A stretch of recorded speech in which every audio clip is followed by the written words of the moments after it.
Capítulo 6. Visita al Templo del Silencio. Como teníamos un considerable trabajo que hacer antes de cruzar los Himalayas, decidimos que el lugar más adecuado para instalar nuestro cuartel general era este pueblo, Asma. El compañero que habíamos dejado en el pueblo para observar a Emilio se unió a nosotros aquí, e informó que él había conversado con Emilio hasta cerca de las 4 del día que éste debía recibirnos en Asma. Su cuerpo quedó inactivo y reposó sobre un diván como dormido. Estuvo en esta postura hasta las 7 de la tarde, cuando gradualmente se hizo más tenue y desapareció.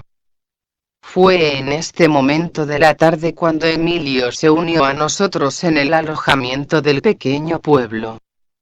La estación no estaba bastante avanzada para que intentásemos cruzar la montaña. Me refiero a nosotros, como comprenderán. Con esto me refiero a los miembros de nuestro grupo, que llegamos a considerarnos como meros impedimentos. Comprendimos que nuestros tres grandes amigos, advertirán que los llamo grandes, porque realmente lo eran, habrían podido cubrir la distancia en menor tiempo que nos tomaría a nosotros, pero no se quejaban. Hicimos muchas pequeñas excursiones desde el cuartel general con Just o Nitro, acompañándonos, y en cada ocasión mostraron sus excelentes cualidades y valía. En una de estas excursiones, Emilio, Just y Nitro nos acompañaron a un pueblo donde estaba situado un templo conocido como Templo del Silencio, el templo no hecho por mano humana. Este pueblo contiene el templo y las casas de los servidores, y está situado en el lugar de un antiguo pueblo que había sido asolado por hordas de animales salvajes y epidemias. Se nos contó que los maestros visitaron este lugar y encontraron unos pocos habitantes residuales, de los 3000 que eran previamente. Ellos atendieron a estas gentes y las hordas de animales salvajes y las epidemias cesaron. Los pocos aldeanos hicieron votos de que, si ellos eran protegidos, dedicarían desde entonces sus vidas a Dios, sirviéndole en cualquier modo que eligiese. Los maestros partieron y cuando retornaron más tarde encontraron erigido un templo con servidores a cargo de él. El templo es muy bello, situado sobre una elevación que domina una vasta extensión del país. Tiene unos 6000 años de antigüedad, y está construido de mármol blanco, no necesitando jamás ser reparado, ya que cuando una pieza se desconcha se reemplaza ella misma, como fue comprobado por miembros de nuestro grupo. Emilio dijo, este se llama el Templo del Silencio, el lugar de poder. Silencio es poder, porque cuando penetramos en el lugar del silencio de la mente, hemos alcanzado el lugar de poder, el lugar donde todo es uno, el único poder, Dios. Permaneced silenciosos, y sabed que yo soy Dios. El poder disperso es igual a ruido. El poder concentrado es silencio. Cuando, a través de la concentración, dirigiéndola a un centro, hemos concentrado todas nuestras fuerzas en un punto, contactamos a Dios en silencio, somos uno con Él y por tanto uno con todo poder. Esta es la herencia del hombre. Yo y el Padre somos uno. Hay tan solo un modo de ser uno con el poder de Dios y es contactar conscientemente con Dios. Esto no puede hacerse en el exterior, porque Dios se manifiesta internamente. El Señor está en su templo sagrado. Que toda la tierra se mantenga en silencio delante de Él. Solamente cuando pasamos de lo externo al silencio interno podemos esperar hacer una consciente unión con Dios. Comprenderemos que su poder es para que lo usemos, y lo usaremos en todo momento. Entonces sabremos que somos uno con su poder. Entonces comprenderemos a la humanidad, el hombre aprenderá a desembarazarse de autodesilusiones y vanidades. Comprenderá su ignorancia y pequeñez. Entonces estará preparado para aprender. Comprenderá que no se puede enseñar el orgullo. Sabrá que solamente la humildad puede percibir la verdad. Sus pies sentirán la firme roca, y nunca desfallecerá, y será calmado en tomar decisiones. Comprender que Dios es solamente poder, sustancia, e inteligencia, puede ser confuso al principio. Pero cuando el hombre entiende la verdadera naturaleza de Dios y lo manifiesta en expresión activa, usará su poder en todo momento. Sabrá que conscientemente contacta su poder en todo instante, cuando come, cuando corre, cuando respira, o cuando realiza el gran trabajo que le compite hacer. El hombre no ha aprendido a hacer los grandes trabajos del poder de Dios porque no ha comprendido la grandeza del poder de Dios, y no ha conocido que el poder de Dios existe para ser usado por el hombre. Dios no nos oye a través de altas y vanas repeticiones, ni por mucho hablar. Debemos buscar a Dios a través del Cristo interno, la invisible conexión con lo que poseemos dentro de nosotros mismos. Cuando el Padre interno es adorado en espíritu y verdad, oye las llamadas de esa alma que sinceramente se abre a Él. Aquel que hace la conexión con el Padre en secreto, sentirá el poder fluyendo a través de él mismo manifestándose como el cumplimiento de cada deseo. Porque quien ve al Padre en el secreto lugar de su propia alma, y reside ahí, el Padre lo recompensará abiertamente. Cuán a menudo reveló Jesús su contacto individual con el Padre. Ved cómo se mantuvo él constantemente en consciente comunicación con su Dios interior. Ved cómo habló él con Dios como si estuviera personalmente presente. Ved cuán poderoso le volvió este secreto e interno contacto con Dios. Él reconoció que Dios no habla en el fuego, el terremoto, o la tempestad, sino en la queda, pequeña voz, la pacífica, pequeña y profunda voz de nuestras almas. Cuando el hombre aprenda esto, llegará a ser sereno. Aprenderá a reflexionar sobre las cosas. Las viejas ideas se desvanecerán, y las nuevas ideas se reajustarán. Pronto encontrará paz y eficiencia. Aprenderá, por fin, a sopesar las cuestiones que le dejan perplejo en esta silenciosa hora. No es que las solvente, sino que se familiarizará con ellas. Después no tendrá que correr y pelear durante el día, ni sentir que su propósito haya fracasado. Si el hombre quiere conocer al mayor extraño existente, él mismo, que entre en su gabinete de trabajo y cierre la puerta. Se encontrará con su más peligroso enemigo y aprenderá a dominarlo. Entonces encontrará su verdadero ser. Allí encontrará su más fiable amigo, su más sabio maestro y su más seguro consejero, él mismo. Encontrará el altar sobre el cual Dios es el sempiterno fuego, la fuente de todo bien, toda fortaleza, todo poder, él mismo. Sabrá que Dios está en la parte más profunda del silencio. Encontrará que dentro de él mismo reside el Santo de los Santos. Sentirá y sabrá que cada uno de sus deseos está en la mente de Dios y son, por tanto, deseos de Dios. Sentirá y sabrá la proximidad de la relación de Dios y el hombre, el Padre y el Hijo. Comprenderá que solo hubo separación en conciencia de quienes parecieron dos, lo que parecía ser espíritu y cuerpo, pero que en realidad son uno. Dios llena el cielo y la tierra. Fue la gran revelación que tuvo Jacob en el silencio. Él se había dormido en la piedra del materialismo. En un gran estallido de iluminación vio que lo externo es tan solo la expresión material de la imagen sostenida internamente. Tan impresionado quedó con esto que dijo en voz alta: seguramente que el Señor, o ley, está en este lugar, tierra o cuerpo, y yo no lo sabía. Esta no es otra que la casa de Dios y es la puerta para el cielo. El hombre reconocerá, como dijo Jacob, que la puerta auténtica hacia el cielo está en su propia conciencia.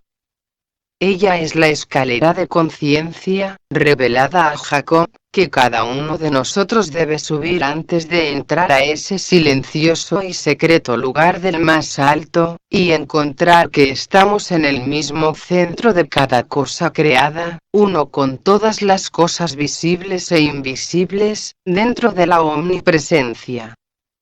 En la visión de Jacob fue mostrada la escalera que subía de la tierra al cielo.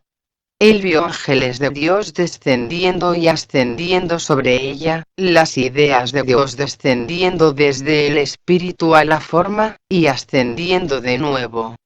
Fue la misma revelación que tuvo Jesús cuando los cielos le fueron abiertos y vio la maravillosa ley de la expresión por la cual las ideas concebidas en la mente divina se exteriorizan y manifiestan como formas. Tan perfecta era esta ley de expresión revelada al Maestro que al mismo tiempo vio que toda forma puede ser transformada en otra, mediante un cambio de conciencia con relación a ella.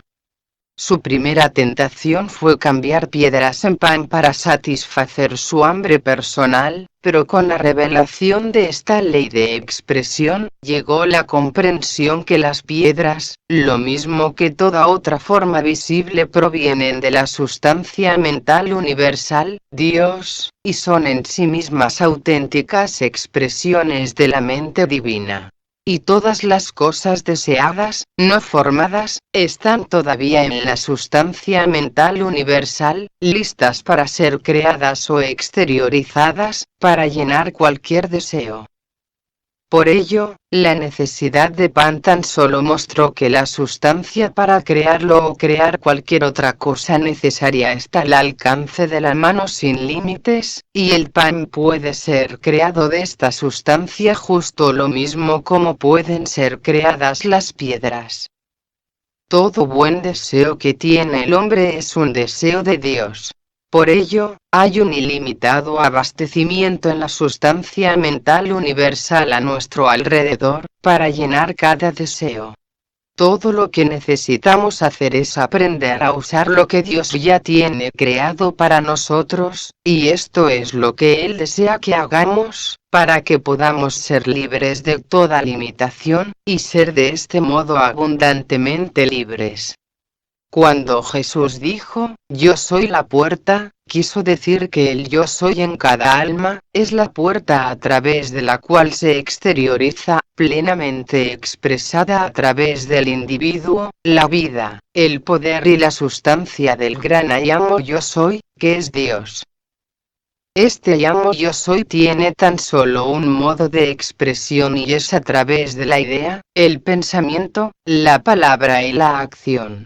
Este ser divino yo soy, que es poder, sustancia, e inteligencia se moldea en forma mediante la conciencia.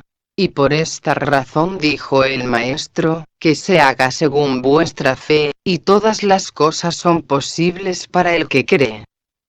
Al mismo tiempo que Dios es en el alma poder, sustancia e inteligencia, también es, en otros términos espirituales, sabiduría, amor y verdad, y se exterioriza en la forma o expresión mediante la conciencia.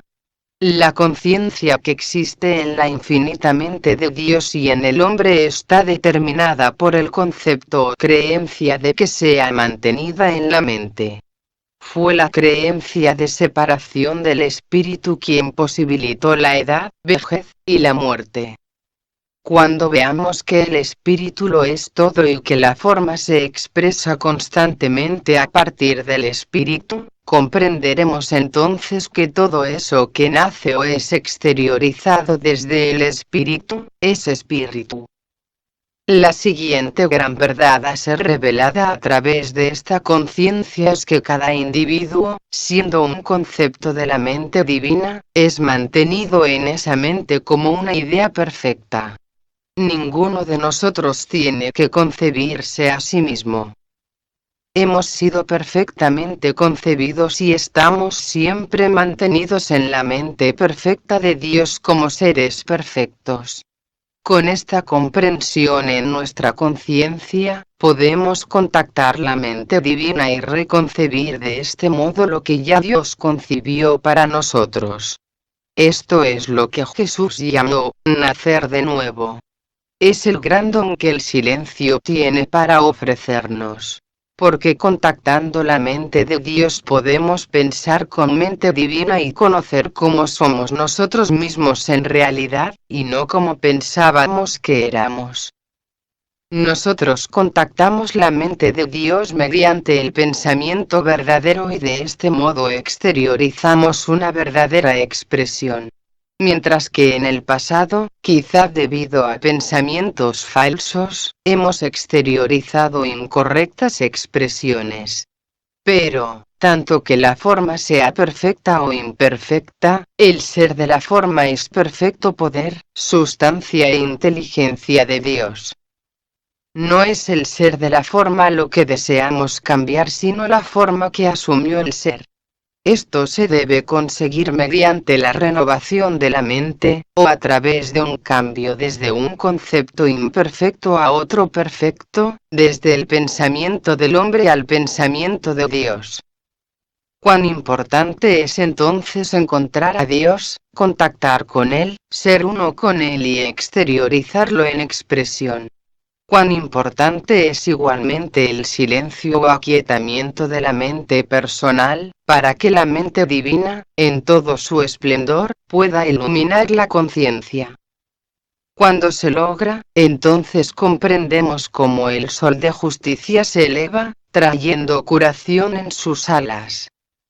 La mente de Dios inunda la conciencia, del mismo modo que la luz del sol inunda una habitación a oscuras. La infusión de mente universal en la mente personal es como la llegada a la inmensidad del aire exterior, de la impureza de algo que ha sido mantenido por largo tiempo en un lugar cerrado. Esta mente permanece sola, suprema, y comprendemos que debemos construir tan solo un templo. El templo del Dios viviente es la mezcla de lo mayor con lo menor, a través de lo cual lo menor se hace uno con lo mayor. La impureza fue causada por la separación de lo menor de lo mayor. La pureza es causada por su unión, de modo que nunca más haya mayor ni menor, sino un único, bueno, y total aire puro. Incluso así debemos saber que Dios es uno y todas las cosas visibles e invisibles son una con Él. Es la separación de Él lo que causa el pecado, la enfermedad, la pobreza, y la muerte. La unión con Él lleva a uno a ser un ser total o consciente del todo. La separación de la unidad es el descenso de los ángeles en la escalera de la conciencia. El retorno a la unidad es el ascenso de los ángeles escalera arriba. El descenso es bueno, porque la unidad puede expresarse en la diversidad, pero en la diversidad no debe haber conceptos de separación. La diversidad ha sido mal entendida desde lo personal, o externo punto de vista, como separación. El gran trabajo de cada alma es elevar el punto de vista personal a tales alturas en conciencia que llegue a ser uno con el todo. Cuando todos puedan reencontrarse en un mismo acuerdo y lugar, ese lugar en conciencia donde es comprendido que todas las cosas visibles e invisibles tienen su origen en el Dios uno, entonces se habrá llegado al monte de la transfiguración. Primero vemos a Jesús y con él a Moisés y Elías, o la ley y la profecía, y después el Cristo, el poder dentro del hombre para conocer a Dios. Y soñamos en construir 3 templos, pero el significado profundo de la visión aparece. Se nos permite comprender la inmortalidad del hombre y saber que esa divinidad nunca se pierde, que ese hombre divino es inmortal, eterno. Después Moisés, la ley, y Elías, la profecía, desaparecen. Y el Cristo permanece supremo y solo, y comprendemos que tan solo es necesario crear un templo, el templo del Dios viviente dentro de nuestros mismos seres. Entonces el Espíritu Santo llena la conciencia y las ilusiones sensuales del pecado, la enfermedad, la pobreza, y la muerte dejan de existir. Este es el gran propósito del silencio. Este templo del cual vosotros podéis romper un fragmento, y ver la rotura repararse instantáneamente, tan solo tipifica el templo de nuestro cuerpo, del cual Jesús ha hablado, el templo no hecho por manos humanas, eterno en los cielos, aquel que debemos exteriorizar aquí, sobre la tierra.